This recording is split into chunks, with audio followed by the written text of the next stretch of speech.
Ambassador Kolár has had a distinguished career as one of the Czech Republic's top diplomats since the Velvet Revolution in 1989. In addition to serving as the ambassador of the Czech Republic to the United States, he previously served as ambassador in Sweden and Ireland, and at the conclusion of his tenure in Washington, D.C. in a couple of months, will be assuming the position of ambassador of the Czech Republic to Russia. Over the past 5 years and previously while serving in a variety of key positions at the Czech Foreign Ministry, Ambassador Kolár has been an important player in virtually every major bilateral issue between the Czech Republic and the United States, including everything from security to anti-terrorism initiatives, lifting travel restrictions on Czech citizens visiting the United States, and many, many other issues. As a former Foreign Service officer myself, I've had the opportunity to attend countless diplomatic events and diplomatic functions over the years. And with that experience over time, you notice at the end of these these formal dinners or these formal events, you start to see as the guard comes down a little bit what type of ambassador you really have or what type of diplomats you're dealing with. And there are those ambassadors when the cameras get put away and things are winding down that tend to hang out with members of their staff, or those who maybe tend to hang out with and associate with other ambassadors.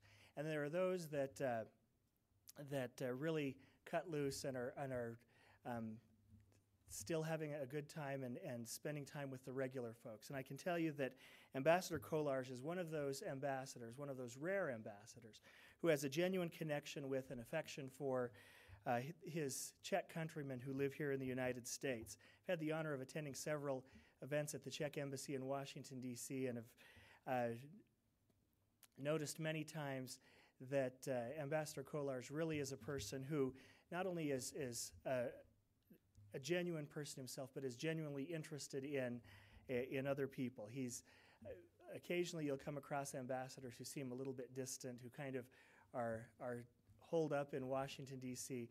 Ambassador Kolár is the type who's out among the people, meeting people, and is very very personable and just in addition to his impressive credentials, just a great guy. Hopefully he'll allow me just a slight moment of levity here. As someone who introduces an ambassador at a function like this, you often try and think of something that you could add in addition to kind of the official bio stuff that's on, the embassy's official website, or that may have been produced for, on the lecture brochure for today. And so I had an assistant at my office, and I said, look, I'm going to be introducing Ambassador Kolár. I need you to find something interesting for me to say about him, something, some type of personal interest thing.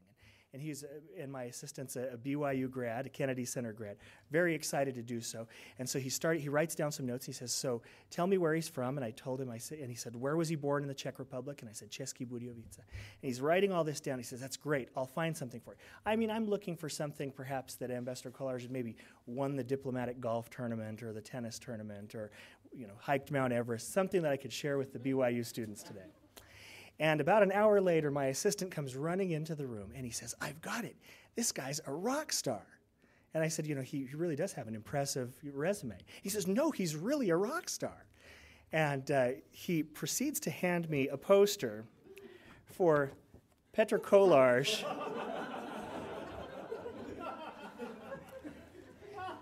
a Czech rock star from České Budějovice.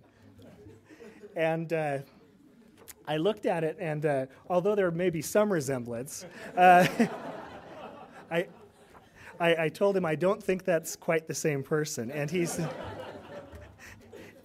said, well, maybe it's one of those Hannah Montana things. Ambassador by day and rock star by night.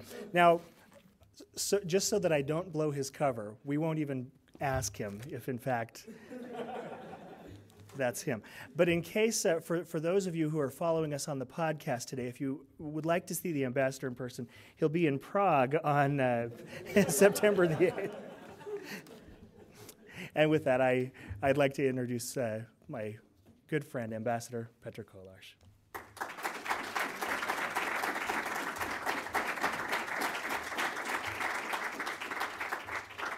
Okay, thank you, Jonathan. Thank you all for coming. I'm sorry I forgot my guitar, so I can't perform properly today, but I do my best to be not boring. And my way how I would like to have it done today is to be brief in the beginning and just then give you a chance to have questions or ask questions. I'll try my best to answer them, or if you allow me to ask something as well occasionally, I'll do it. It should be debate because you are not my class, and I see that you are even some professors here and people who are obviously not students. So I don't know what's your interest, what would you like to know, and because you are not my class, I really even I don't know what's the level of your knowledge. So I don't want to bother you with details, but at the same time, I don't want to underestimate your knowledge. So let's be interactive. The lecture is about the state of, or the current state and of transatlantic relations and where we are headed. I think that before we speak about the present time and the future, it's important to remind what was in the past. I am one of those people, the generation of those privileged people who had an opportunity to live in communist time, and then personally witnessed this tremendous, fascinating change we were taking part in. So I think that was something what really was a dramatic change of the life of many people in Europe, but also in the transatlantic arena. This tremendous events of '89, the fall of the communism and collapse of the Iron Curtain, actually marked those other years which followed. We became free again. We were building our democratic system. We were learning how to live in democracy and restore democracy. In our country was a tradition of democratic government in between wars, but we had to look for the ways how to really build free market at the same time to build rule of law. That was not easy. There were a lot of bumps on that road and ups and downs, but we have managed that. And in 1999 we became members of NATO, and it would not happen with the United States. It must be said clearly, like the end of the Cold War would not happen with the United States, without the United States. It would not happen without President Ronald Reagan and his very keen and very clear and strong approach toward the strategic issues of that time. The membership of countries like mine would not be possible without support from the United States. Today I can say that was one of the very wise investments, political investments of the United States to support countries like mine. As you know, we were 3 countries in the first wave of enlargement. Was the Czech Republic, Poland and Hungary. Then some other countries followed later. Recent newcomers are Croatia and Albania, and now we are a bit uncertain about the next waves of enlargement, but we can speak about it during our debate if you're interested. So that was really great and clever investment because the space of stability was expanding. The space of stability is also about the space of prosperity. So our countries are now not only in NATO, they are in the European Union, and they are not those bad guys of European Union, as you probably noticed. So we are actually now able even pay it back this investment, and this is something what I'm very proud of. And again, it is very much because of the support from the United States. People who were in the very first days after revolution, Velvet Revolution, coming there, teaching English, doing business, starting with English newspaper, Prague Post, and helping us actually to be open, to be learning how we should live in this new environment and what democracy means. That this is not the anarchy, this is about responsibility. And I like what Madeleine Albright, my dear friend, is saying about democracy, that this is not the event, it's the process. And we are all time learning that this is that it really needs from us to be serious, to be dedicated, to be determined, and to understand that we are not only receivers of benefits, but we need to do our best to build it together. And now about the transatlantic relations. This is very much related to what I have said so far. If we are together with the United States in NATO as allies, and if we really take seriously this fact that democracy is not just event, and this is the process, and that this is something about our values, our principles, our civilization, our future, we need to be ready to work together with our allies, and we need to be ready to invest in that prospect of our future. I think what is now happening, it is just the reflection of some uncertain years because, well, probably after the collapse of communism in Europe, a lot of people believe that this is done, it's over. Now we are all going to be all time only happy because there will be no other problem. Bipolar world is over, and now even Russia is going to transform itself to the democratic, prosperous country. By the way, we were just this year celebrating the 20th anniversary of the speech of our president Václav Havel. When he came in 1990, he had a speech in Congress of the United States, and he said something very important, and it's really valid even today. If you want to help us, I'm paraphrasing, I'm not quoting precisely, but he said, if you want to really help us, please help Soviet Union to become normal, prosperous, democratic country, stable, democratic country. And it very much matters even today. So at that time, everybody was happy, and there was a lot of enthusiasm how everything would be great. Slowly, step by step, we realized that there are really a lot of new problems, new threats, new challenges we have to address and address them properly. So even the concept of NATO today is challenged because of that new reality. The fact that we are looking for a new strategic concept of that organization doesn't mean that we don't like anymore Article 5 of Washington Treaty, which is really the crucial basic stone of that organization. It means that if one of the members is attacked, it means that everybody feels like attacked, and we need to stick together and defend the member who is attacked. So I think that this is still very much valid, but we need to somehow adjust it to the new threats, new problems, and those problems are terrorism, energy security, but also new forms of terrorism like cyber terrorism, and many issues we had no clue about 20 years ago or even 10 years ago. So those challenges are quite serious. At the same time, we are faced with this challenge I already mentioned, the enlargement in the future.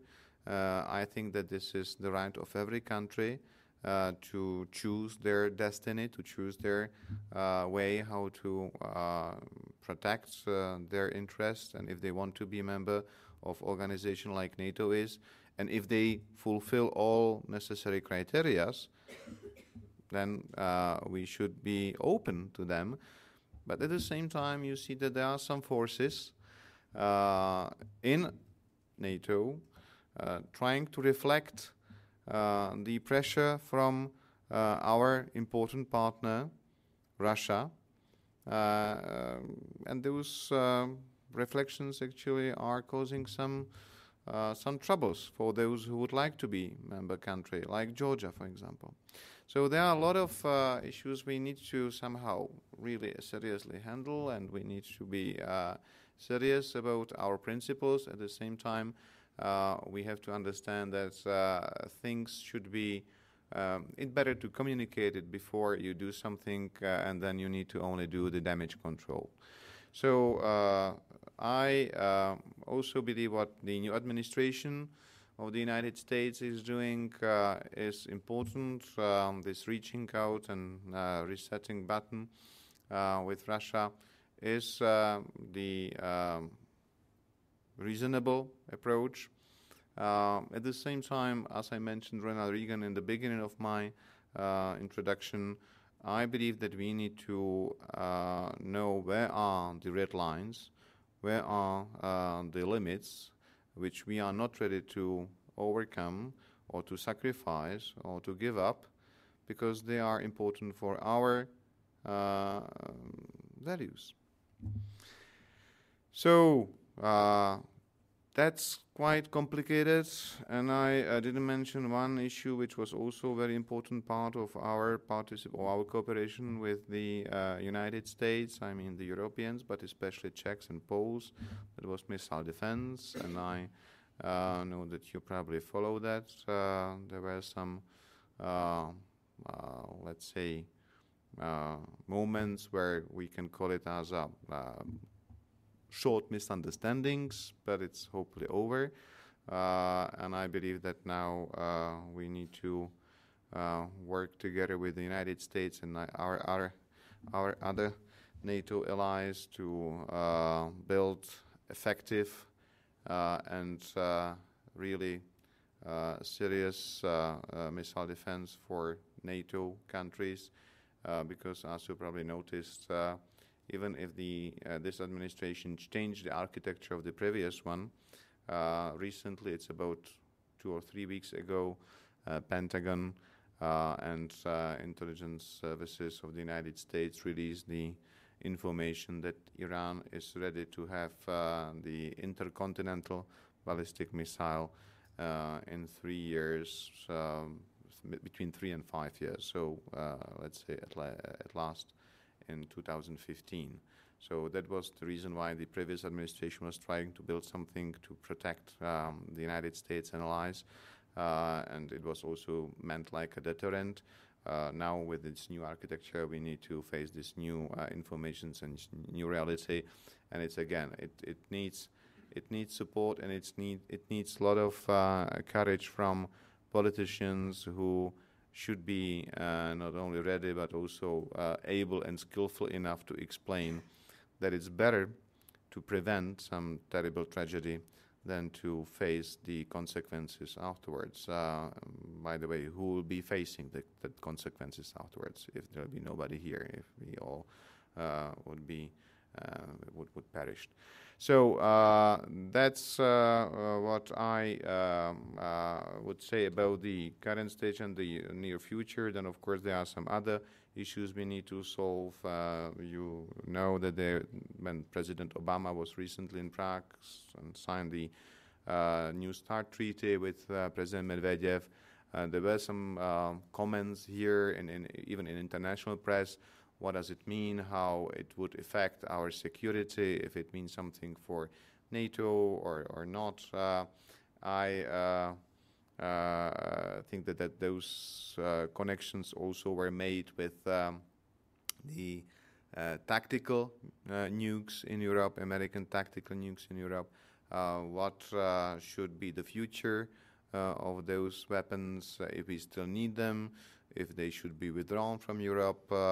There are some countries who are hosting them, like Germany, where some political parties promised in their election campaign that those weapons should be withdrawn from their country, from Germany or from Europe.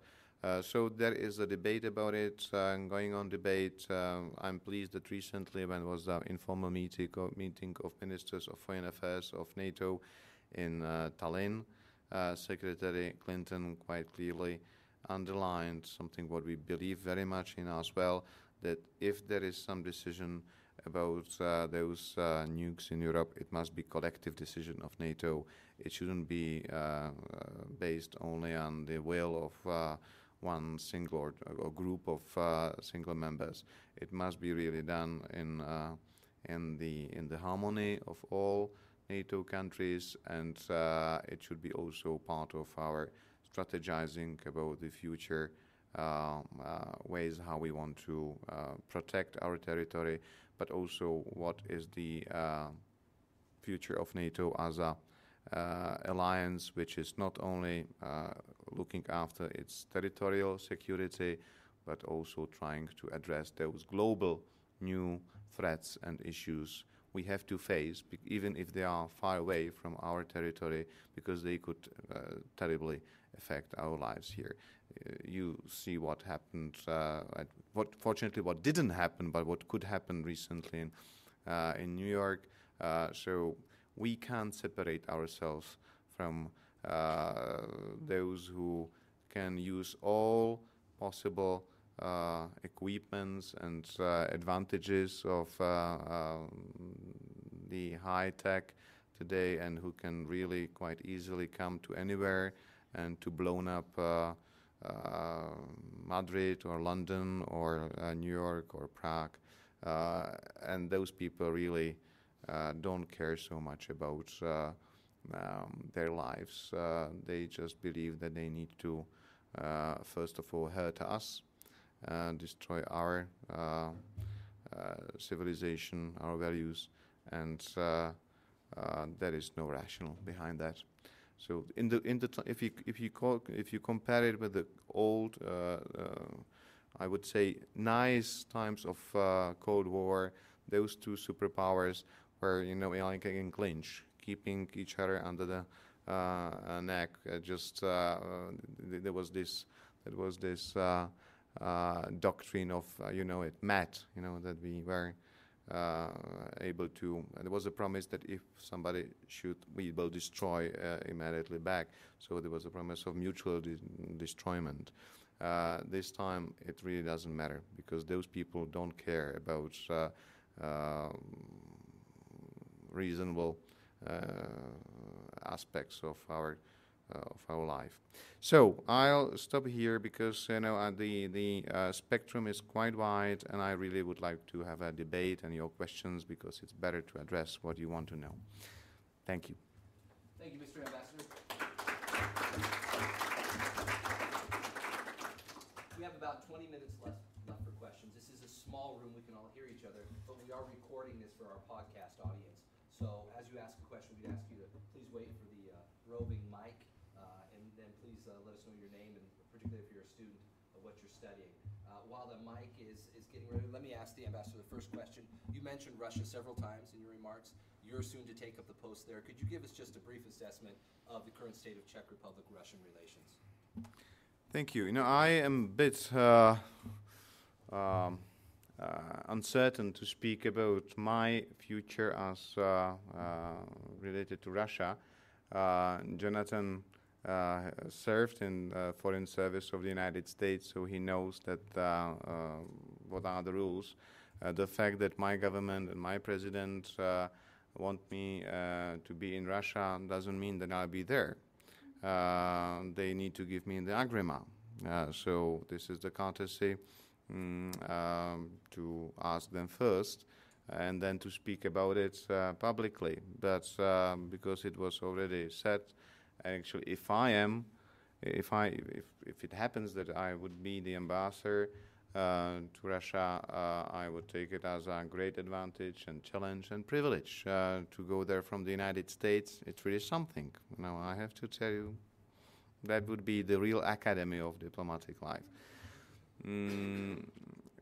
Well, I think that speaking about relations between Czechs and Russia, you can separate it from the relations between West and Russia. I mean, NATO and Russia. Of course, they would like to sometime pick up some of those more vulnerable members of NATO and to help us to be not so effectively cooperating. But I think that they are learning step by step that it's better to be serious partner. You know what happened in Russia shortly after actually our Velvet Revolution? They still had a communism there. They still had Mr. Gorbachev as the Secretary General of their party, but he couldn't keep those demons of positive change under control. Once you open the door a bit, and once you put your feet into the door for freedom, and people really push the door, and then it's open, and it happened in Russia as well. Unfortunately, in the first years of in 90s, they didn't manage the situation properly, and there was a lot of chaos. As you know, there were people who were not receiving their salaries, and there were some riots on the streets. And then, of course, people in Russia were looking for some solution, and they didn't see their future, and there's the proper solution in building democratic system as we did in our part of Europe. They were looking for somebody who will solve the situation, and some strong personality who will show them the way. So they got Mr. Putin, who is now the prime minister, and when he was a president, he was very popular there. And Russians somehow, from some reason, were thinking that we Westerners were cheating them, that we simply were promising something what was not done yet then, and I actually don't know what was their problem, seriously, because we were expanding the space of stability and prosperity. And for every normal country, it's good to have a stable and prosperous neighborhood, because then it doesn't affect you negatively then. So I would say it's pity, but I am not a psychologist to help somebody who doesn't understand that you are offering something positive. So I think that now it is coming back to the normal. They still somehow like to perceive, or I'm not sure if like, but they still perceive West as a threat. I'm trying to explain to those who I could speak with that this is not true. We have no interest. I mean, NATO, including the United States and Canada. We have no interest to occupy them, to destroy them, to squeeze them. We have the only serious interest to cooperate seriously. There are a lot of threats which are quite imminent, even for them, but they are not coming from our part of the world. So let's stick together and work together if we can do it together. Of course, there are, as I said, some principles and some values which are so dear to us, and we just recently regained them 20 years ago, that we can't simply ignore if they are somehow violated. So let's be honest and open to each other. Let's look for the ways how we can cooperate and in what areas we can cooperate. And if we are doing business, let's do it as a business. You know, in business, you need to know what's in stake, what you are offering, and what you are getting back, and what's your profit, and what's the profit of the other side also. Because everybody wants to have some profit. I think that they need to understand that they could be win-win games. This is not zero-sum game. They could be profiting from serious cooperation with us, with NATO and Westerners. They don't need to be afraid if we want to build some missile defense shield in Europe that this is against them. It's definitely not. I also believe that they somehow need to really recalculate those doctrines, military doctrines, because they still are in the recent one. They are still pointing their finger at NATO as a threat. then again, I've mentioned a few minutes ago energy security. They need to really understand that if we are paying for their gas and oil, that this is, again, part of the business, and they should supply it. So I believe that it's good to partner with them. I believe we have to do our best to engage them. I'm pleased that the United States and your president is trying to do that, but it was even the previous president who was trying to do that. It's nothing so new. There is a new tactic, maybe new rhetoric, but it was always the interest from the United States and from us to have Russia on our side. It's a huge and important country, by the way. So why we should actually waste our energy with Russia if we can really have them as a partner? So, but at the same time, as I said, we need to remember that there are some principles, human rights and rule of law, which is important for everybody who wants to cooperate with us. So I believe, well, the future hopefully will be better. What you have seen just recently, this Sunday, American troops and French and British and Polish marching on the Red Square in Moscow, fascinating. Finally, that's great. It should be like that a long time ago already. We were, we beat the Nazism together. And why we shouldn't remind it, so that it was done together.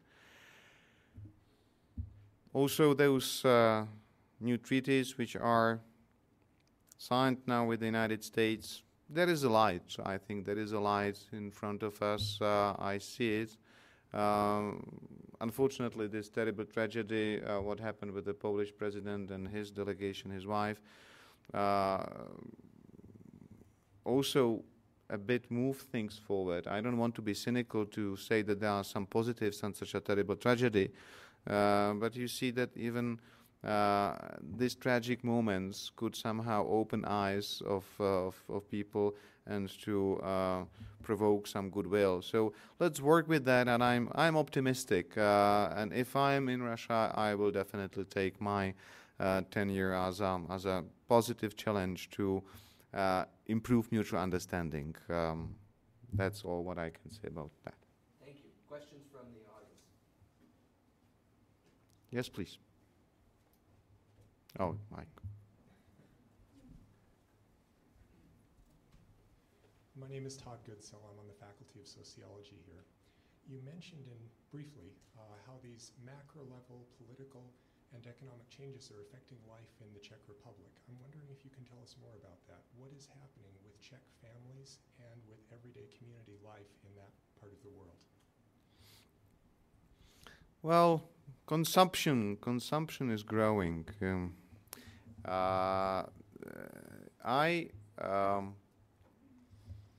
I think it's nothing exceptional. It is just normal process of adaptation of the country, which used to be 40 years under communist regime. By the way, quite perverse regime, which was so corrupted and so corroded that it finally collapsed. But it was so corrupted that really nobody reasonable could believe that this is it's vital that it could really survive. But we didn't know when it would collapse. So one of the biggest problems in our transformation to the normal democratic country was this mental change. You know, how people had to learn that this is not good to be lazy and to be not dedicated, because, well, it's better to be really result-oriented and hardworking and responsible for your own life, and don't only blame state and authorities that you are not getting what you would be supposed to get, but let's concentrate for your own life and lives of your friends and family and others. About family, I think we have families as in Western Europe. There are, of course, also divorces. There are also people who don't like to be married to Ely, as younger people get this, I wouldn't say privilege, it is a right, but at that time it was a privilege to travel freely. And some of them went to the United States or to the Western Europe, get good education. Afterwards, they got nice job and better salary, and they are enjoying that life. You know, they could travel. So why they should stay at home with kids if they are 21 or 22 years old? It happened to me when I was 21 and my wife 19. So we had a first baby, and we married, and we are still married. So I think that this is now a bit different because there are so many opportunities. A lot of people are having fascinating careers. So maybe they are not starting so early, but actually it's nothing very special, nothing what would be specifically Czech in our society. This transformation is a very interesting subject for studying, but it has a lot of aspects and, of course, a lot of consequences as well. So I'm not sure if I can satisfy you in a few minutes, but it will be just for one course to speak about those sociological and also psychological changes in this society. Thanks.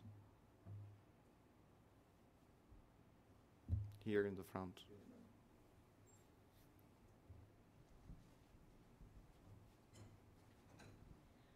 Mr. Ambassador, my name is Eva Bartová-Kruxton and I come from the Czech Republic. I was wondering, based on what you just said in the introduction, what do you think the strength of the Czech-American relationship is right now? And my second question, if you have time for that, also when you mentioned that Russia starts transforming into a democratic republic or state. I was wondering, what do you think is behind that? Is it more like financial push, or are they finally getting the message? Well, thanks. I start with the second question. I am not sure, but I am hopeful. I'm hopeful that Russia is in that direction. You could see it in the history. You know, there were some parallels and some ups and downs, and it looked like they are really on the right road to the democracy. And finally, something happened. Some turmoil pushed it back. So hopefully, they are now moving in right direction. We should be ready to help them. We should be sensitive to their concerns. But at the same time, as I said, there are some principles we need to really very strictly respect and ask them to respect them as well. What is behind those changes? I think there is a new generation of people, you know, young people who don't want to think in terms of confrontation. This Cold War era is really over, but unfortunately still a lot of people who are running the country, and especially in army, they probably missed that era, because that was quite simple and easy for them. They had some good positions, they had probably better salaries than some other people. Now, you know, there are new Russians, people who are having billions of dollars. So for those old guards, it's hard to swallow that and digest that. But I really am optimistic, and I believe that this new generation and people who are traveling, who are studying, I'm sure that many of them are studying in the United States as well and in Western Europe. It is the future, and I believe why they should be pleased with confrontation. And they are usually not, young people are progressive. I'm not saying that we old are not, but young people are more progressive. They are looking for the new solutions, new ways. And I think that they really must be fed up with what they learned from the recent past, from the economic turmoil and situation. I'm sure that they know that it's better to really have their system based on rule of law. That this is easier to respect each other than to live in a society which is somehow like a Klondike-based society. You know, those gold miners who are ready to kill each other because of piece of gold. So that's something what I really believe in, this new generation, and the fact that they can travel and open. It's also important to travel there, not only to invite them outside of the country, but to go there. So if you have some courses and students who can go there, let's do it. Business, of course, is very important as well. But I speak about business, not about something what is really just pretended to be the business. And then you see that there is a political influence behind that, like, yes, we can build some power plants here, we can provide some gas lines or pipelines, but then once you don't behave, we can shut it down, or, you know, we can quite effectively blackmail you if you don't behave as we want. You must obey. This is not what in the 21st century should be the standard for mutual cooperation. You're welcome. I think we have time for one And last question. sorry, there was the question about there was the question about the strengths of the U.S. We can rely on each other. That's important, and I think that we were not cheating each other. So that's, I'm very privileged to say that every president of the United States from 1990 visited the Czech Republic, some of them even twice. And this one, the current one, was there a year ago, 1 month ago, and in the meantime, Vice President Biden came. So we can't really complain. So if there are somebody, if some people are sending the open letters to Obama administration because they feel a bit nervous about the neglectance from the United States, I think it's not the reflection of reality. When Vice President Biden was in Europe recently, and it was also in Prague, he said, well, don't, you know, you are 20 years old. Don't ask, I mean, your democracy is 20 years old. Don't ask us what we can do for you. Don't ask us anymore what the United States can do for you. Let's speak about what we can do together, what we can do with you. And this is something what really I like very much. We should be self-confident enough and emancipated enough to be ready to take it as a partnership. We've got time for one last question before the class break. So Professor Morel up here front, I think, had a question. I'm Ed Morel. I'm a former faculty member here and taught about Russia and Czechoslovakia, and I was a missionary and mission president of the Czech Republic. But I follow a bit in the Prague Post. I don't try to keep up with my Czech language reading, but the Prague Post is good. It comes on the line. Euroization of the Czech economy, especially with this last crisis? Mm-hmm. Well, thanks. I think it's because it was really built seriously on the solid legs. It is not so vulnerable today. Of course, we are affected by crisis. It's not easy to face all those troubles which are around us and in European Union, but also in transatlantic space. But because of the solid foundation of our financial system and the fact that we don't have a euro yet, we are obliged to have euro. We have to adopt it once. It was slowed down by crisis, but we were not hurry even before, you know, and our dear brothers and sisters from Slovakia wanted to have it as soon as possible, so they hurried. Now they have a euro, and I'm just crossing my fingers to them, because I believe their economy was not really fully ready for that, but they did very brave steps. And now they are not really among those who are causing troubles for euro. So, but they have to pay it. And I have heard their prime minister saying that he would probably have to ask for some loan to offer the loan to Greece. Actually, Well,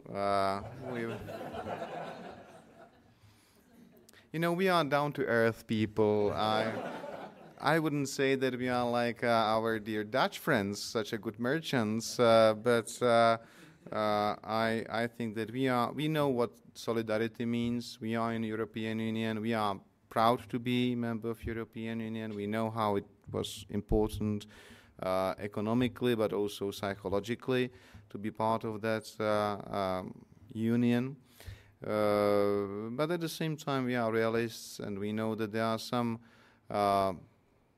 goals which are nice, and we want to meet them definitely, but we should prefer evolution than revolution.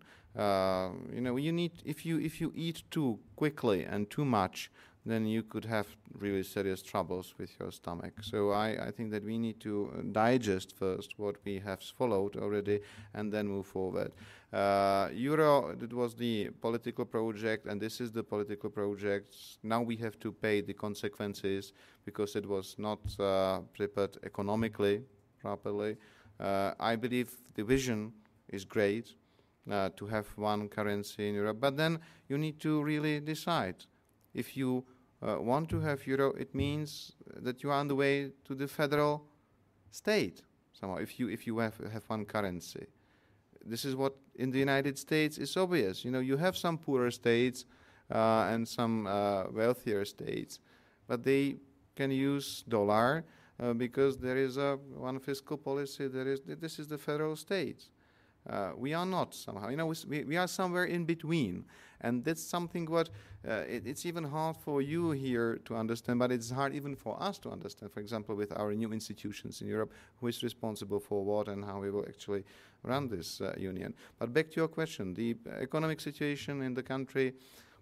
We are affected by crisis. We are a very export-oriented country. Our biggest trading partner is Germany. And of course United States as well, but the Germany is the number one. If they are not in good shape, we can't be in good shape because we are exporting our goods there. Fortunately, we can export into Russia as well and many other countries in Europe, but still the crisis is everywhere. Back to Russia, this is one of the positives of this crisis, that Russia realized now that they are part of the international and globalized markets. So that was a good, positive electric shock, I believe, for them to realize that their stock markets are part of the globalized stock markets. So I think we will survive this crisis. Our economy would be afterwards like a phoenix from ash, stronger, because we are learning mistakes even from others. Our unemployment is about 9% now, what's not pleasant, but there are some bigger problems in some other countries, and I think that if we don't have those unexpected problems like volcanoes somewhere, spreading the ash in our airspace, that would be easier. And I think that also this is something what should wake up us, and not only economic crisis caused by irresponsible people who are not paying their loans back, but also the fact that we have to be ready for troubles caused by Mother Nature or the Creator, just to remind us that we should be more modest and humble. So I think that you are very precise with time. I don't want to prevent you from other duties. Thank you very much for your interest and for coming to meet me. Thanks a lot.